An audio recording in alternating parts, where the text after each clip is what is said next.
이 시각 주요 뉴스입니다. 서울 강서구청장 보궐선거를 열흘 앞둔 어제 여야 모두 현장 지원 유세를 벌였습니다. 보궐선거 비용 40억 원을 애교로 봐달라는 국민의힘 김태우 후보의 발언을 두고 공방도 벌어졌습니다. 더불어민주당 이재명 대표의 대장동 사건 재판이 이번 주 본격 시작됩니다. 최근 영장이 기각된 백현동과 대북 송금 혐의까지 기소로 이어지면 이 대표는 주 3회 법원에 출석해야 할 수도 있습니다.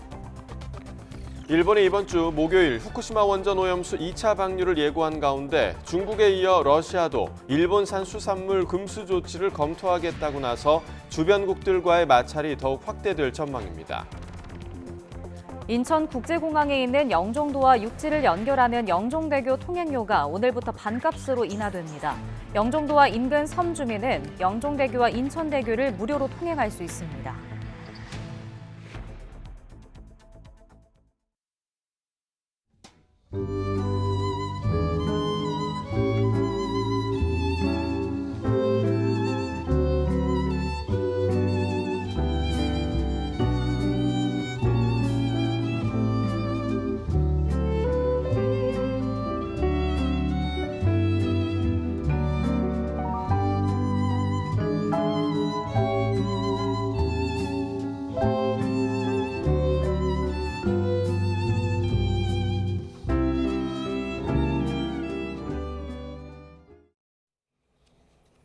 굿모닝 YTN 2부 이어갑니다. 새벽 시간 고속도로 귀경길 교통 상황은 원활합니다.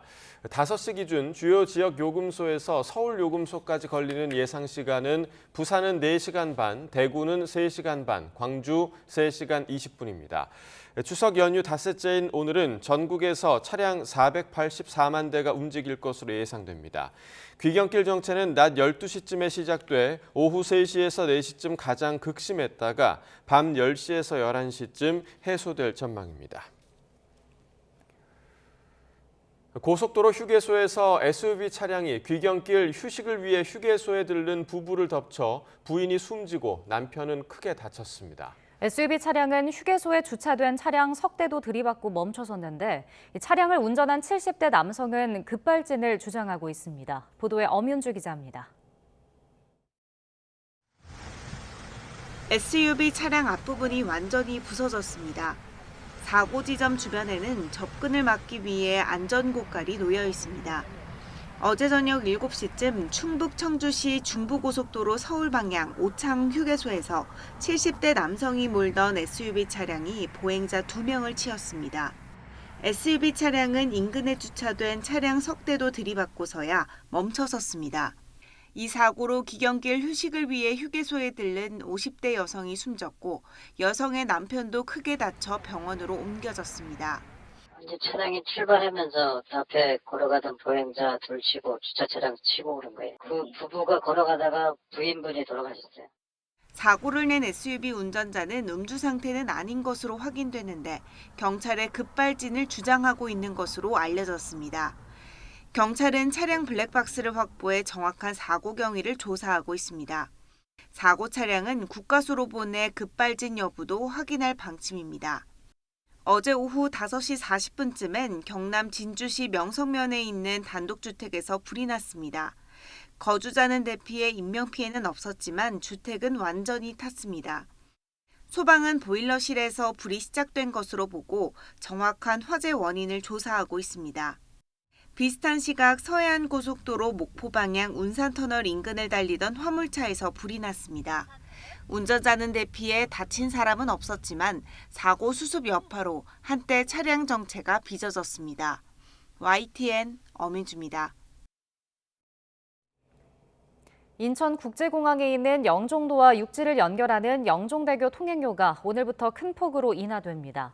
인천시는 영종대교 인천공항 영업소 통행료가 오늘 0시부터 소형차 기준 상부도로가 6,600원에서 3,200원으로 하부도로는 3,200원에서 1,900원으로 인하된다고 밝혔습니다. 아울러 영종도와 인근 섬 주민은 영종대교와 인천대교를 무료로 통행할 수 있게 됩니다. 어제 오후 3시 50분쯤 세종시 장군면 송정리의 한 주택에서 불이 나 30분 만에 꺼졌습니다. 이 불로 인명피해는 없었지만 집 내부와 집기 등이 불에 탔습니다. 소방당국은 이웃 주민이 화재를 목격해 신고했고 정확한 화재 원인은 조사하고 있다고 밝혔습니다. 어제 오전 9시 40분쯤 경기 포천시 일동변 청계산을 등산하던 50대 남성이 15m 아래로 추락했습니다. 남성은 발목 부분을 다쳤고 일행의 신고를 받고 출동한 소방대원에 의해 50여 분 만에 구조됐습니다. 소방은 응급처치를 마친 뒤 남성을 하산 조치했습니다. 서울 강서구청장 보궐선거를 열흘 앞둔 어제 여야 지도부는 연휴에도 총력 지원에 나선 가운데 국민의힘 김태우 후보의 선거 비용 관련 발언을 두고 공방을 벌였습니다. 국민의힘 김기현 대표와 윤재욱 원내대표는 어제 김태우 후보와 보훈단체 간담회에 참석하는 등 지원 유세에 나섰습니다. 민주당에선 홍익표 원내대표가 진교훈 후보와 함께 강서구 곳곳을 돌아다니며 차량 유세 연설을 진행했습니다.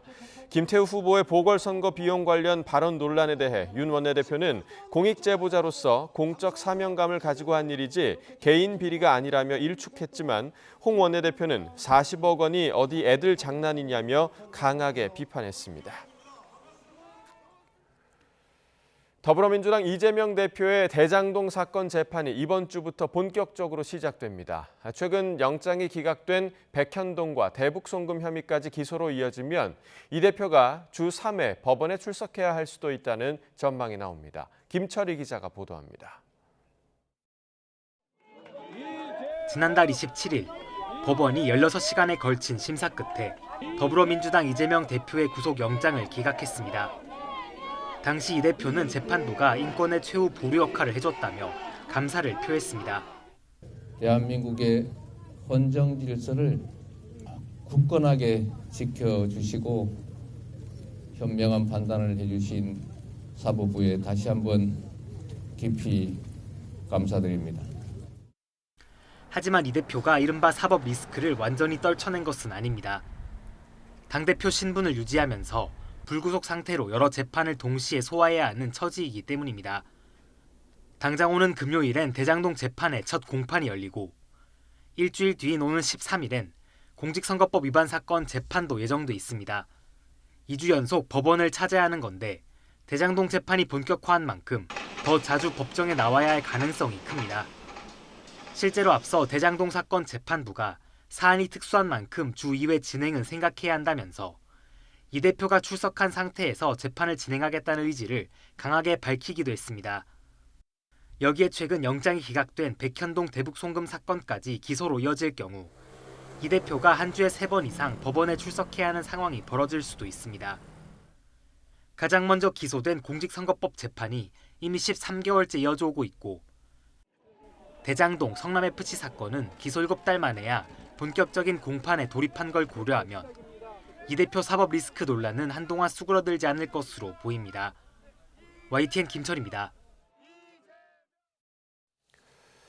국민의힘은 윤석열 대통령과 민생 영수회담을 하자는 더불어민주당 이재명 대표의 제안은 또 다른 방탄 전략이라며 여야 대표회담부터 응하라고 거듭 비판했습니다.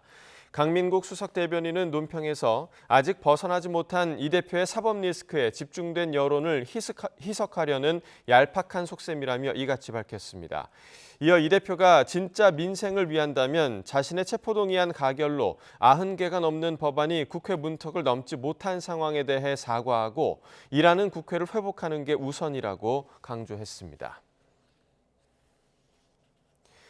민주당은 이재명 대표의 영수회담 제안을 여당이 사실상 거부한 데 대해 민생을 물었는데 정쟁으로 답하느냐고 비판했습니다. 권칠승 수석 대변인은 서면 브리핑에서 야당은 정쟁을 멈추고 민생을 챙기자는데 여당은 고장난 레코드처럼 방탄 타령만 되풀이하고 있다며 이같이 밝혔습니다. 이어 대통령과 야당 대표의 만남이 남북 정상회담이라도 되느냐며 민생과 경제는 급전직하인데 절대 밀릴 수 없다는 오기만 보인다고 주장했습니다. 어제 75주년을 맞은 국군의 날은 6.25 전쟁 당시 우리 육군의 38선 돌파를 기념하는 날입니다. 과거 남북 대화 분위기가 무르익었을 때는 국군의 날을 광복군 창설일로 바꿔야 한다는 주장도 나왔는데 확고한 대적관을 강조하는 현 정부는 선을 긋고 있습니다. 나혜인 기자입니다. 추석 연휴 때문에 닷새 앞당겨 열린 올해 국군의 날 기념 행사는 10년 만에 대대적인 도심 시가 행진으로 주목받았습니다. 유사시 북한 지휘부의 지하 벙커를 파괴할 고위력 현무 미사일과 한국형 사드로 불리는 장거리 지대공 유도 미사일 LSAM 같은 첨단 무기가 대거 등장했습니다. 윤석열 대통령은 날로 고도화하는 북한의 핵 위협에 강력히 대응하겠다는 의지를 거듭 강조하며 우리 군의 태동 시점은 1945년 광복 이후라고 언급했습니다. 광복 후 제대로 된 무기도 없는 열악한 환경에서 태동한 우리 군은 이제는 적에게는 두려움을 안겨주고 국민에게는 신뢰받는 세계 속의 강군으로 성장했습니다. 홍범도 장군 흉상 이전 등 역사 논쟁이 이어지는 가운데 국군의 뿌리를 독립군에서 찾았던 문재인 전 대통령의 인식을 사실상 반박한 것이라는 해석이 나왔습니다. 국군의 날은 인천 상륙작전 이후 급격하게 무너진 북한군을 추격하는 과정에서 동부전선의 우리 육군 3사단이 처음으로 38선을 돌파한 10월 1일을 기념하는 뜻에서 1956년 제정됐습니다. 하지만 체제 경쟁이 끝나고 남북 정상회담이 열린 2000년대 이후론 광복군 창설일인 9월 17일로 바꾸자는 주장도 꾸준히 제기됐습니다. 우리나라가 임시정부 법통을 계승한다고 명시한 헌법에 따라 군의 뿌리도 임시정부 군대인 광복군으로 정립하는 게 맞는다는 건데 21대 국회에서도 민주당 의원들의 결의안이 제출돼 있습니다. 하지만 확고한 대적관을 강조해온 윤석열 정부의 인식은 다릅니다. 대통령실 관계자는 우리나라 독립을 위해 싸웠던 광복군도 의미는 있지만 지금 우리 군은 북한과 싸우는 군대라고 강조했습니다. 현대 군의 모습을 갖추기 시작한 것도 해방 이후 창설된 조선국방경비대부터라고 덧붙였습니다. 여야의 인식차는 국군의 날 메시지에서도 고스란히 드러났습니다. 국민의힘은 장병들의 헌신으로 이룩한 자유 대한민국을 지켜내겠다며 평화는 강력한 힘에 의해 지켜진다고 강조한 반면 민주당은 정부가 독립 영웅을 부정한다며 군의 뿌리를 훼손하는 시도에 단호히 맞서겠다고 맞받았습니다. YTN 나혜인입니다.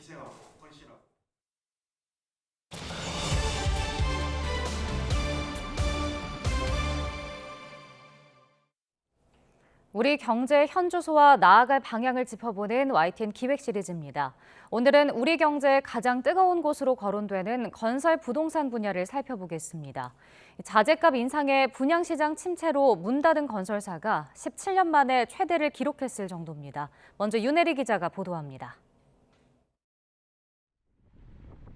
인천 검암역 인근 대규모 아파트 단지와 상업, 업무시설이 들어설 부지입니다. 대지 면적은 9만여 제곱미터, 사업비는 1조 5천억 원에 달합니다. 이 대형 개발 복합 사업에 참여한 인천의 한 중소건설사가 최근 회생 절차에 들어갔습니다. 시공 능력평가 400일건 상위 15% 안에 드는 건설사였지만 최근 유동성이 악화하면서 자금난을 이기지 못한 겁니다. 건설 경기가 부진하면서 회생 절차를 밟게 된 건설사는 이뿐만이 아닙니다. 시공 능력평가 100위권 내 중견 건설사까지 줄도선 위기감이 커지고 있습니다. 부동산 시장 침체기 미분양이 대거 쌓이면서 돈줄이 막힌 데다 PF 대출 금리는 2배나 뛰어 주택건설 사업성이 크게 나빠졌기 때문입니다. 실제로 올해 건설사 폐업 신고는 405건으로 2006년 이후 17년 만에 최대치를 기록했습니다. 민간 건설사들이 주택 착공에 나서지 않으면서 당장 공급난 우려까지 제기되는 상황입니다. 작년 하반기부터 미국의 갑작스러운 기준금리 인상 등으로 국내의 주택 수요가 크게 위축됐습니다. 그리고 동시에 건설사들이 주택을 공급하거나 어떤 물량을 만들어서 사업성을 내기가 매우 어려워졌습니다. 정부는 민간 공급을 활성화하기 위해 건설사 자금난 해소 대책을 내놨습니다. PF 대출 보증 규모를 25조 원으로 확대하고 전체 사업비의 70%까지 대출 한도를 늘리기로 했습니다.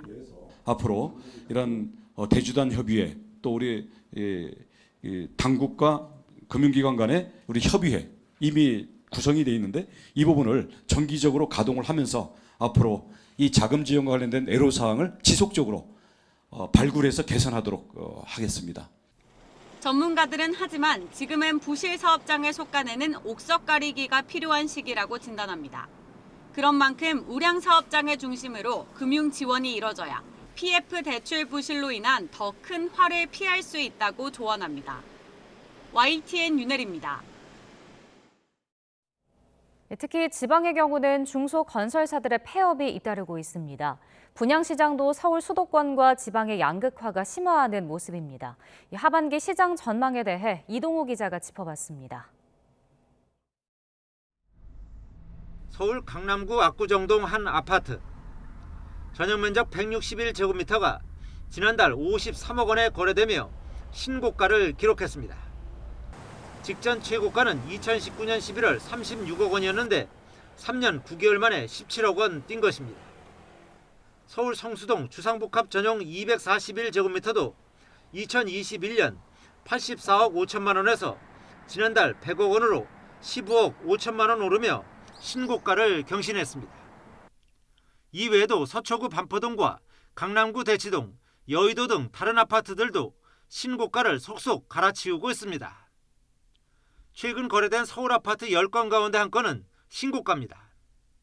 이 같은 매수세에 힘입어 서울 아파트 값은 전고점의 87% 수준을 회복했으며 특히 강남, 서초, 용산구 등은 전고점의 90% 이상으로 올라섰습니다.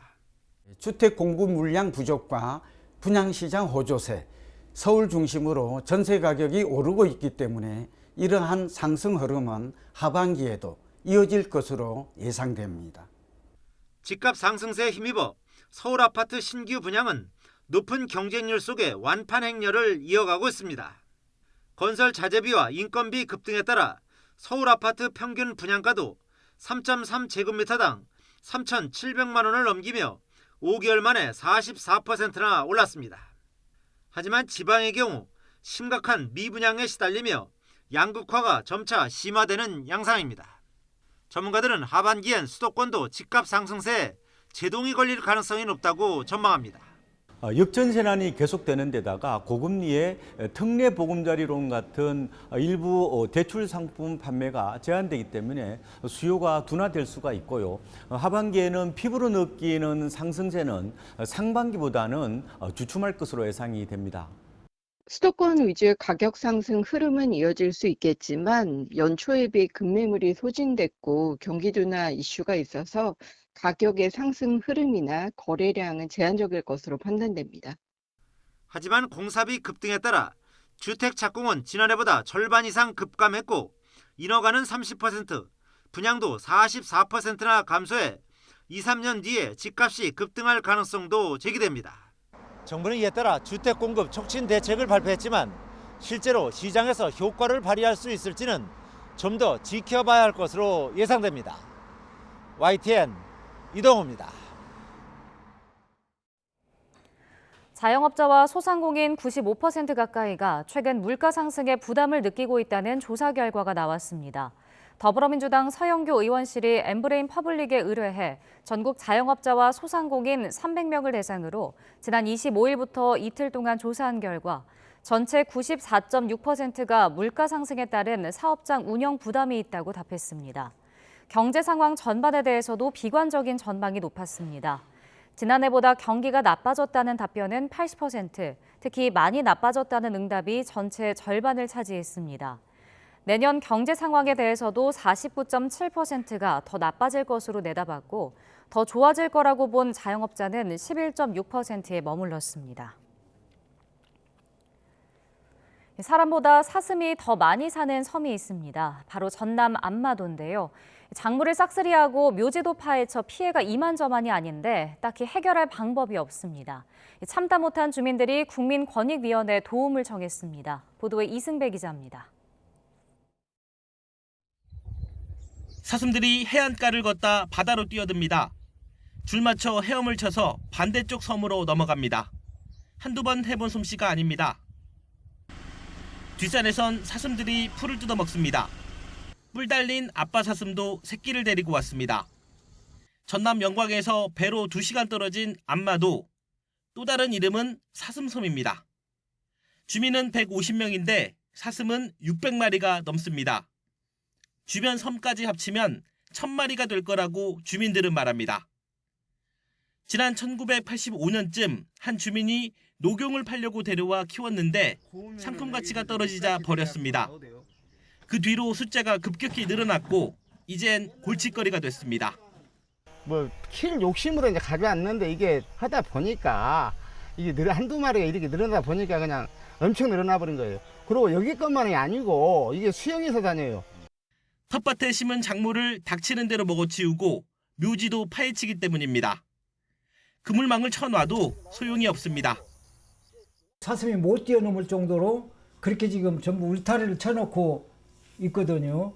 그걸 쳐놔도 겨울에 먹이가 없으면은 한 2m, 3m까지 뛰어넘어요. 그거 안에 들어와서 다 아주 수라장을 만들고.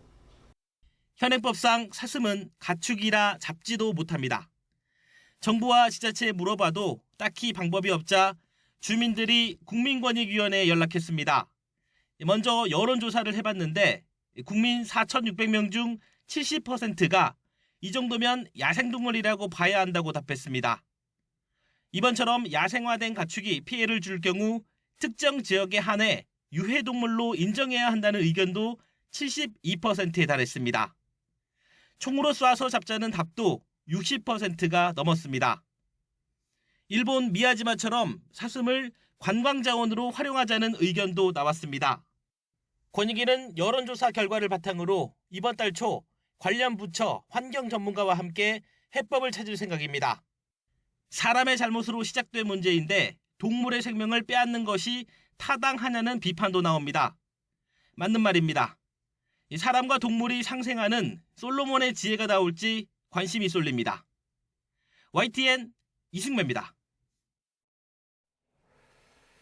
스페인의 나이트클럽에서 불이 나 최소 13명이 사망했습니다. 화재로 건물 지붕까지 무너져 피해가 컸습니다. 김진호 기자의 보도입니다. 지붕이 무너져 내린 건물 내부에서 불길이 맹렬히 타오릅니다. 스페인 남동부 무르시아에 있는 나이트클럽의 화재 모습입니다. 불은 일요일인 1일 오전 6시 폰다 나이트클럽에서 처음 발생한 뒤 인근 나이트클럽 2곳으로 번졌습니다. 구조 당국은 현재까지 13명의 시신을 확인했으며 사망자는 모두 불이 처음 발생한 폰다 나이트클럽에서 발견됐습니다. 20대 여성 2명과 40대 남성 2명 등 4명은 연기를 흡입해 병원에서 치료 중입니다. 경찰은 당시 이 나이트클럽에서 여러 건의 생일 파티가 열리고 있었다고 전했습니다. Pero en ese momento yo estaba a mitad de discoteca, o sea que pude salir, pero tengo a 5 familiares ahí dentro, o no sé dónde, y a 2 amigos que nos dan razón. 화재 이후 클럽 밖에서는 젊은이들이 가족과 친구들의 생존 소식을 애타게 기다리며 충격에 빠졌습니다. 당국은 불이 폰다 나이트클럽 1층에서 시작된 것으로 파악하고 있지만 화재로 건물 지붕이 일부 무너진 상태라 정확한 지점은 확인하지 못했습니다. 화재 원인도 아직 파악되지 않고 있습니다. 무르시아 시장은 피해자들에게 애도를 전하고 3일의 애도 기간을 선포했습니다. 페드로 산체스 총리 대행도 비극적인 화재의 희생자와 가족들에게 연대를 보낸다고 말했습니다. YTN 김진호입니다. 튀르키예 의회의 개원을 몇 시간 앞두고 수도 앙카라 도심에서 폭탄 테러가 일어났습니다. 다행히 민간인 희생은 없었지만 용의자 2명은 현장에서 목숨을 잃었습니다. 류재복 기자의 보도입니다. 아침 시간 의회와 정부 청사가 모여있는 앙카라 도심. 내무부 보안총국 앞 도로에 소형차 한 대가 멈춥니다. 곧이어 남성 한 명이 내려 입구 쪽으로 걸어가자마자 폭발이 일어납니다. 엄청난 연기와 함께 커다란 폭발음이 온 도시를 놀라게 합니다. 휴가를 마친 튀르키예 의회가 다시 열리기 몇 시간 전에 일어난 폭탄 테러입니다. 다행히 폭발로 인한 민간인 피해는 없었습니다. 용의자 한 명은 폭발 현장에서 숨졌고 나머지 한 명도 경찰이 쏜 총에 맞아 사망했습니다. 사고 현장에는 군과 경찰, 폭발물 처리반이 투입됐고 영상과 사진의 온라인 게시도 통제됐습니다. 예정됐던 에르도안 대통령의 의회 연설은 강행됐습니다. Vatandaşın huzuruna ve güvenliğine kasteden alçaklar emellerine ulaşamamıştır. Asla da ulaşamayacak. 폭발이 일어난 뒤 쿠르드 분리주의 세력인 쿠르드 노동자당은 불멸 여단 소속 부대의 희생 작전이라며 자신들의 소행임을 주장했습니다. 지난 1984년부터 분리주의 무장 투쟁을 시작한 쿠르드 노동자당은 튀르키예뿐 아니라 미국과 유럽연합에서도 테러 조직으로 지정됐습니다. YTN 유재복입니다. 조 바이든 미국 대통령이 내년 대선에서 중도 진영이 제3의 후보를 내려는 움직임을 간접적으로 비판했습니다. 바이든 대통령은 인터넷 매체인 프로퍼블리카와의 인터뷰에서 중도 성향 정치단체인 노 레이블스의 제3후보 선출 방침에 대해 트럼프를 도울 것이라고 지적했습니다. 또 노 레이블스를 이끄는 조 리버먼 전 상원의원도 트럼프의 이득이 될 거라는 사실을 알고 있다며 그의 정치적 결정은 실수라고 생각한다고 말했습니다. 바이든 대통령의 이 같은 반응은 각종 여론조사에서 다자구도로 대선이 치러질 경우 트럼프보다 자신의 지지가 더 분산되는 것으로 나타나는 점을 의식한 것으로 풀이됩니다. 미국 최고령 전직 대통령인 지미 카터 전 미국 대통령이 99번째 생일을 맞았습니다. AP통신 등 외신은 연명 치료를 중단하고 자택에서 호스피스 케어만 받고 있는 카터 전 대통령이 생일을 맞아 부인 로절린 여사를 비롯한 가족들과 조용한 축하의 시간을 보냈다고 보도했습니다. 미 의회가 연방정부의 업무 정지, 셧다운 사태를 피했지만 공화당 강경파는 하원 의장이 임시 예산안 처리 과정에서 민주당과 손을 잡았다며 해임안 추진을 예고했습니다. 공화당 맷 게이츠 하원 의원은 ABC 방송 등과의 인터뷰에서 아무도 케빈 메카시 하원 의장을 신뢰하지 않는다며 이번 주 해임 결의안을 낼 것이라고 밝혔습니다. 앞서 메카시 의장은 공화당 강경파가 반대한 임시 예산안에서 정치적 논란이 있는 내용을 뺀 뒤 표결에 붙였으며 공화당은 40% 넘게 반대했지만 민주당이 대부분 찬성하면서 가결됐습니다.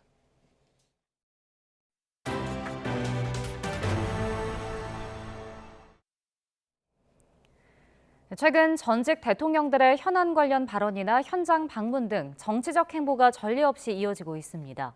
7개월 앞으로 다가온 내년 총선이 신구 권력 대결 양상으로 흐를 수 있다는 전망까지 나오면서 그 배경에 관심이 쏠리고 있습니다. 김경수 기자가 분석했습니다.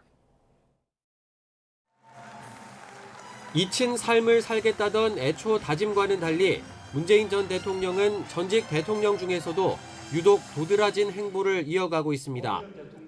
퇴임 뒤 첫 서울 공식 일정으로 9.19 평양 공동선언 5주년 행사에 참석해 현 정부를 작심 비판한 게 대표적입니다.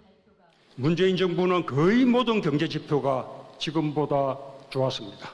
경제는 보수 정부가 낫다.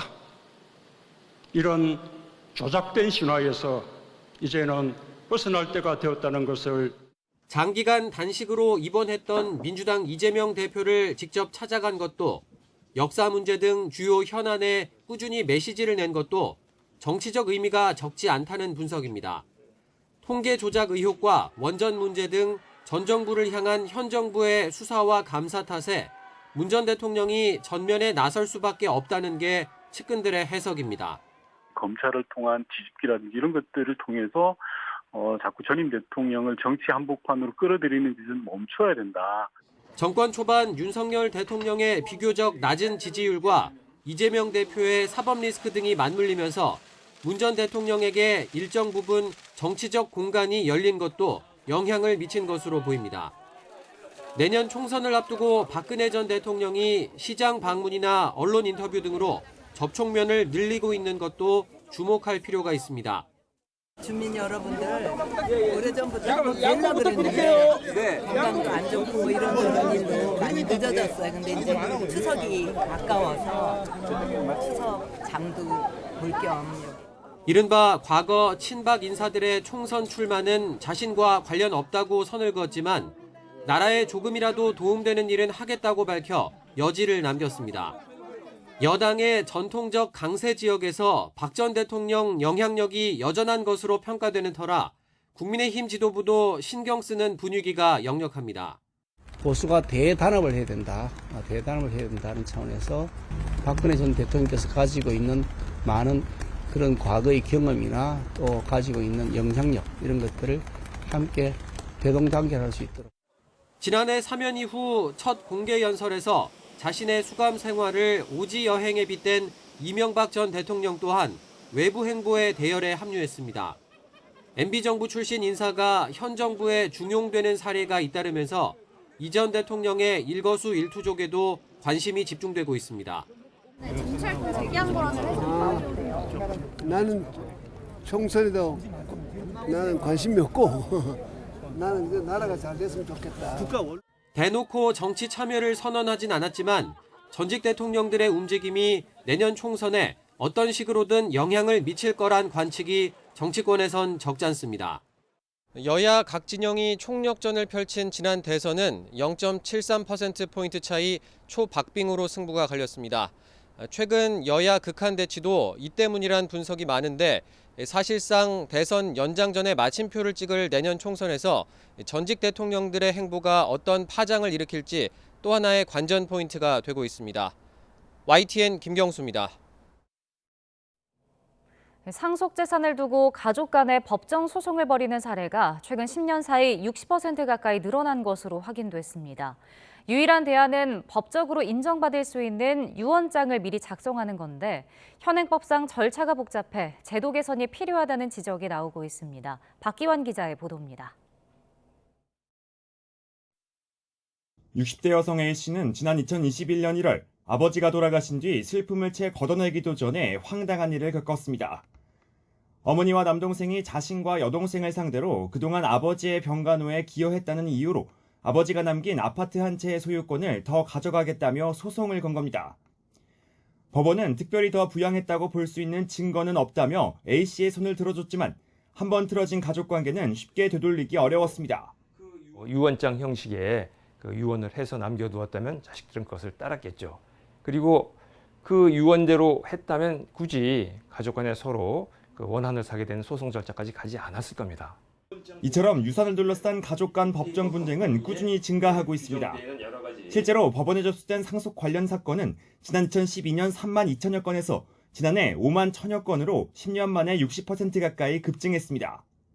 전문가들이 조언하는 법적 분쟁을 막는 유일한 해법은 유언장을 미리 작성해 남기는 것인데 현실적으로는 쉽지 않습니다. 현행법에서 인정하는 유언 방법은 자필 유언과 공증인이 필요한 공정증서, 녹음 등 모두 5가지. 대부분 유언 절차와 공증 방법이 까다로워 자필 유언장을 선택하는 경우가 많습니다. 하지만 훼손이나 조작 가능성이 크고 보관도 어려워 유언장 진위 등을 둘러싼 가족 간 소송전이 끊이지 않고 있습니다. 지난 10년 동안 관련 소송이 2배 가까이 증가할 정도입니다. 더 쉽게 유언장을 작성하고 더 잘 보관할 수 있도록 제도 개선이 필요하다는 요구가 나오는 이유입니다. 근데 자필 유언장은 써서 보관하는 게 참 어려워요. 최근 몇 년 전부터 정부가 유언장을 보관해주는 공적 보관 서비스를 시작하고 있습니다. 우리도 좀 서둘러서 이런 걸 도입해서 지적이 이어지자 자필 유언장 작성 방법을 법원이 직접 안내하고 공증과 보관까지 맡도록 하는 법안이 국회에 제출됐습니다. 유언장을 작성하고 싶은 어르신이 자필로 유언장을 써서 제출하면 훼손 염려 없이 보관하고 돌아가신 뒤에 가족에게 발송토록 하는 내용이 담겼습니다. 그렇게 되면 이 유언장을 쓰는 것도 편하고 보관도 편하고 그 후에 문제도 안 생길 수 있도록 가족들 간에 불필요한 얼굴 붉히는 일이 없도록 만들어주는 거죠. 가족 간 상속 분쟁을 최소화하기 위한 유언장 문화가 정착될 수 있도록 관계기관의 노력과 사회적 공감대 형성이 필요하다는 목소리가 커지고 있습니다. YTN 박견입니다. 중장기적으로 안정적이고 일관된 교육정책을 수립하는 국가교육위원회가 출범한 지 1년이 지났습니다. 지난 1년간 수백 명의 위원을 영입했지만 실질적인 역할을 하지 못하는 옥상옥이란 우려가 나옵니다. 보도에 신지원 기자입니다. 지난해 우여곡절 끝에 출범한 대통령 직속 국가교육위원회. 전문위원회와 특별위원회, 500명의 국민참여위원회를 구성하는 등 기틀을 다지는 데만 꼬박 1년이 걸렸습니다. 지난 1년 동안 국가교육위원회는 각 분야에서 지식과 경륜을 갖추신 전문가 150여 명을 위촉하였고 2개의 전문위원회와 6개의 특별위원회를 운영 중이고 국가교육위원회는 중장기적인 발전 계획을 세우고 교육부는 수능이나 교권 회복 등 눈앞의 교육 현안에 대응한다는 것이 본래 취지입니다. 국가교육위원회와 교육부가 힘을 합친다면 우리 사회의 해묵은 교육 난제들을 하나 둘씩 풀어나갈 수 있을 것이라고 확신합니다.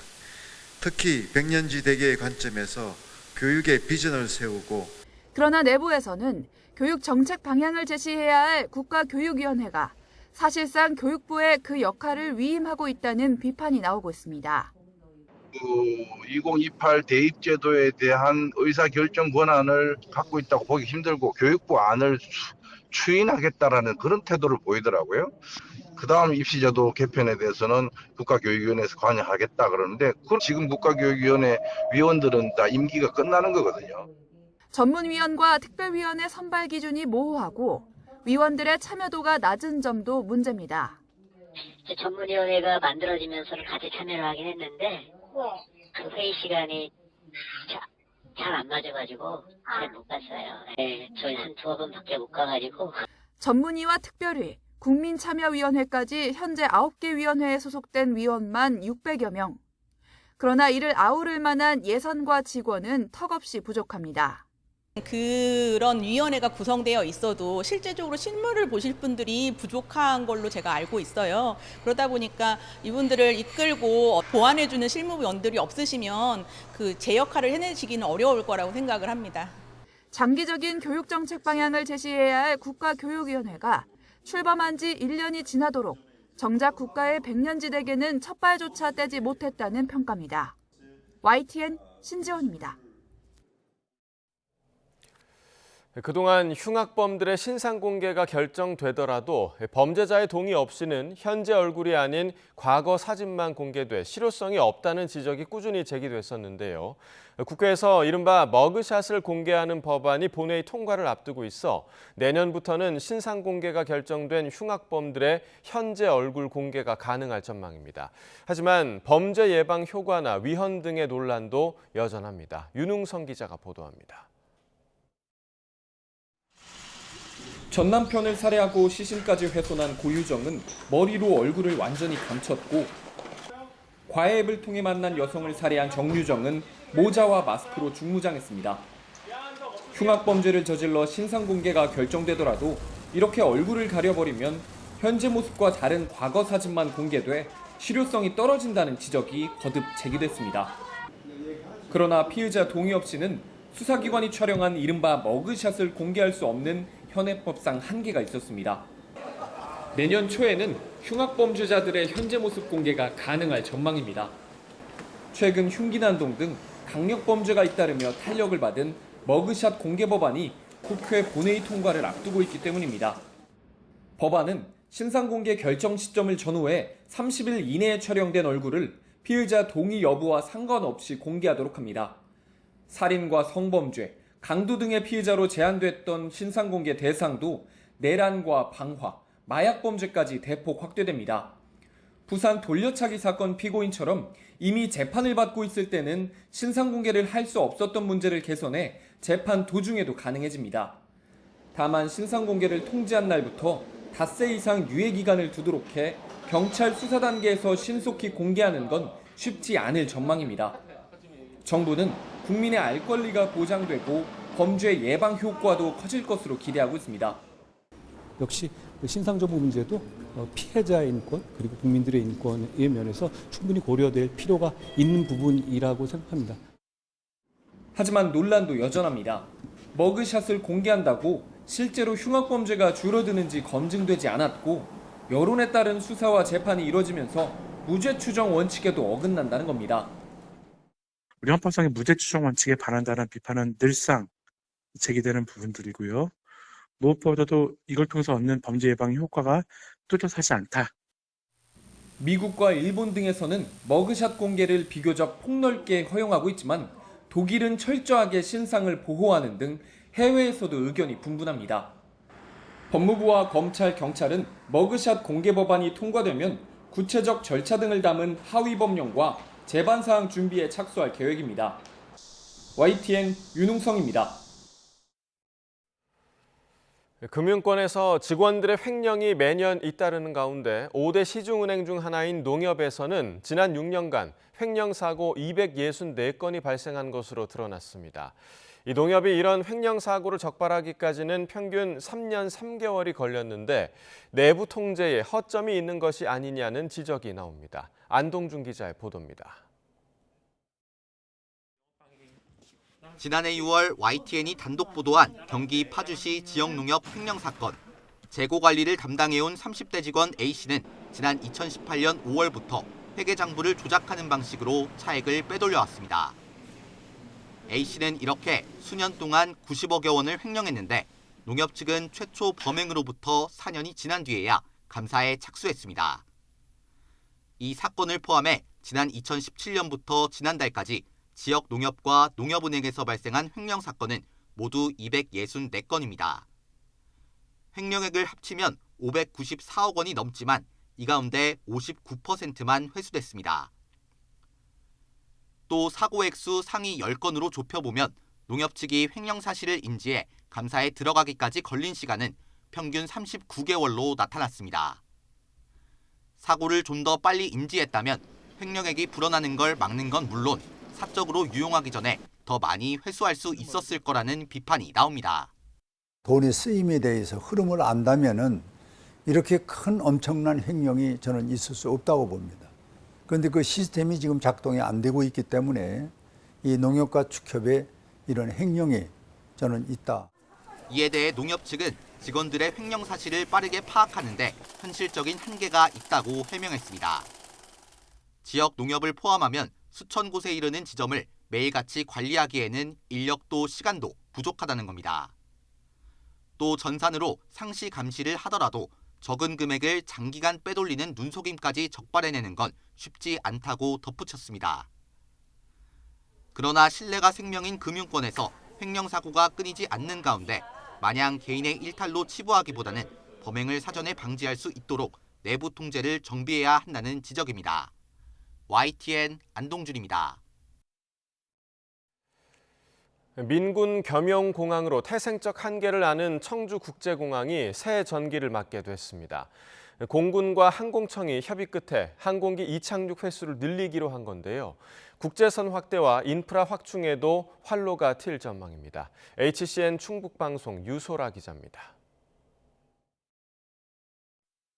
공군 권한인 슬롯 제약으로 해외 여행자들이 선호하는 시간대 항공편 배치에 어려움을 겪어온 청주공항.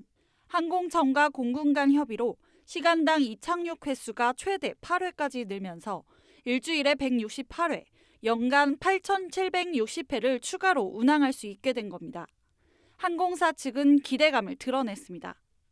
국제 노선의 다양화에 있어서도 그리고 증설에 있어서도 훨씬 더 유리한 고지를 취할 수 있다고 저는 생각하고 있습니다. 이번 슬롯 확대를 계기로 민간 전용 활주로 신설에도 힘이 실릴 것이란 전망입니다. 공항 인프라를 확충하려면 정부를 설득하기 위한 실적과 요건을 충족해야 하는데 무엇보다 여객 수요가 급격히 늘고 있기 때문입니다. 청주공항의 지난해 이용객은 개항 이래 최대인 317만 명을 기록했고 현재 이용객 추이를 볼 때 5년 내 이용객 500만 명을 넘길 수 있을 것이란 분석입니다. 여기에 국제선 노선 역시 코로나19 이전보다 크게 늘었습니다. 김영환 지사는 청주뿐만 아니라 충주도 공군 역점기지로 많은 피해를 감내해왔다며 F-35 전투기 추가 배치 대응 논리에 민간 활주로 신설의 당위성을 한 단계 더 끌어올렸습니다. 근본적으로는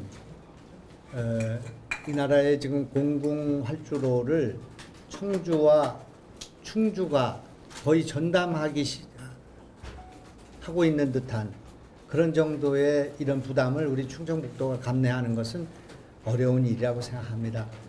충북도는 이번 슬롯 확대를 계기로 수용 한계를 넘긴 여객터미널 신축과 주기장 확충, 활주로 연장까지 국회 증액으로 이어질 수 있도록 사활을 건다는 계획입니다. HCN 뉴스 유소라입니다. 호주에서는 코로나19 사태 이후 처음으로 동포들이 한자리에 모여 풍성한 한가위를 보냈습니다. 오랜 국경 봉쇄와 경기 침체 등으로 얼어붙었던 한인들의 교류 활동이 추석 행사를 계기로 활기를 되찾길 기원하며 마음을 모았습니다. 현장에 윤영철 리포터가 다녀왔습니다. 떡방아 찢는 소리가 경쾌하게 울려 퍼지고 너도 나도 절구공이를 든 채 체험에 나섭니다. 한민족 최대 명절 한가위를 맞아 호주 멜버른 동포 300여 명이 코로나19 사태 이후 처음으로 한자리에 모였습니다. 어른들은 윷놀이와 제기차기를 하며 어릴 적 추억을 떠올리고 아마 어른들이 더 재밌지 않을까. 어렸을 때 했던 그 기억이 있으니까 그래도. 그리고 아이들은 글쎄 이렇게 민속놀이, 한국 민속놀이를 해본 적이 아마 이번이 처음일 거예요. 차세대 동포들은 민속놀이를 즐기며 고국과 한 걸음 더 가까워집니다. 해외 생활을 오래 해서 민속놀이 체험할 기회가 많이 없었는데 이렇게 준비해 주셔서 다양하게 즐길 수 있었던 것 같아요. 동포들이 노래 실력을 뽐내는 가요제와 K-팝 장기 자랑도 열려 축제의 흥을 더했습니다. 사실 기대는 크게 안 했는데 이렇게 큰 상 주셔가지고 너무 좋고요. 많은 사람들이 제 무대를 보셔서 되게 많이 떨렸는데 연습한 만큼 잘한 것 같습니다. 코로나19 팬데믹 기간 잦은 국경 봉쇄와 경기 침체로 잔뜩 움츠러들었던 호주 한인사회. 그간 동포들 사이의 교류도 뜸할 수밖에 없었습니다. 빅토리아주 한인회는 올해 추석 행사를 계기로 한인사회 교류 활동을 본격적으로 재개할 계획입니다. 코로나로 인해 가지고 여러 가지 활동을 못했고 그로 인해서 교민 사회가 많이 침체가 되고 또 경제적으로도 많이 어려움이 있는 걸로 알고 있습니다. 지금 이제 그 침체기 벗어나서 지금은 우리 한인회가 주도적으로 많은 행사를 통해서 교민들이 이렇게 모일 수 있도록 저희들이 많은 준비를 하고 있고. 모처럼 얼굴을 마주보고 풍성한 추석 명절을 보낸 동포들.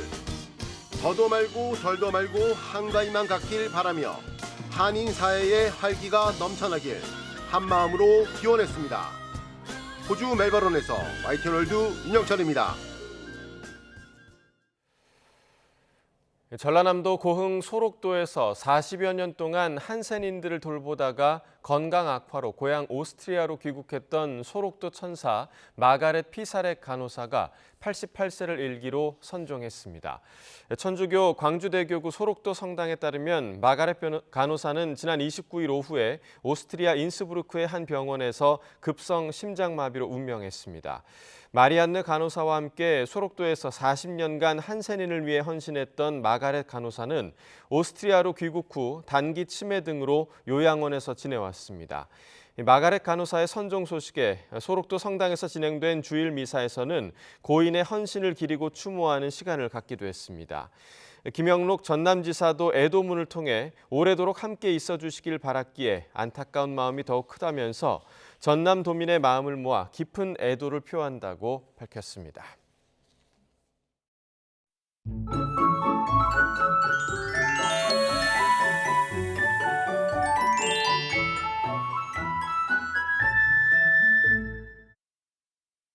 네, 아침부터 나들이 떠나는 분들도 계실 텐데요. 옷차림 잘 해주셔야겠습니다. 현재 서울 기온이 13.1도로 어제보다 낮은데요. 낮에는 24도까지 올라서 선선한 가을 날씨가 예상됩니다. 큰 일교차 유의해 주시길 바랍니다. 오늘 전국이 맑겠습니다. 다만 밤사이 기온이 크게 떨어지면서 일부 산간에는 서리도 예상됩니다. 농작물 관리 잘 해주시길 바랍니다. 현재 기온 살펴봅니다. 현재 춘천이 10.4도, 대구가 12.5도고요. 낮 기온은 서울이 24도, 부산은 26도로 예상됩니다. 개천절인 내일도 완연한 가을 날씨가 이어질 전망입니다. 날씨였습니다. 굿모닝 YTN 2부 마칩니다. 잠시 후 3부가 이어집니다. 시청해주신 여러분 고맙습니다.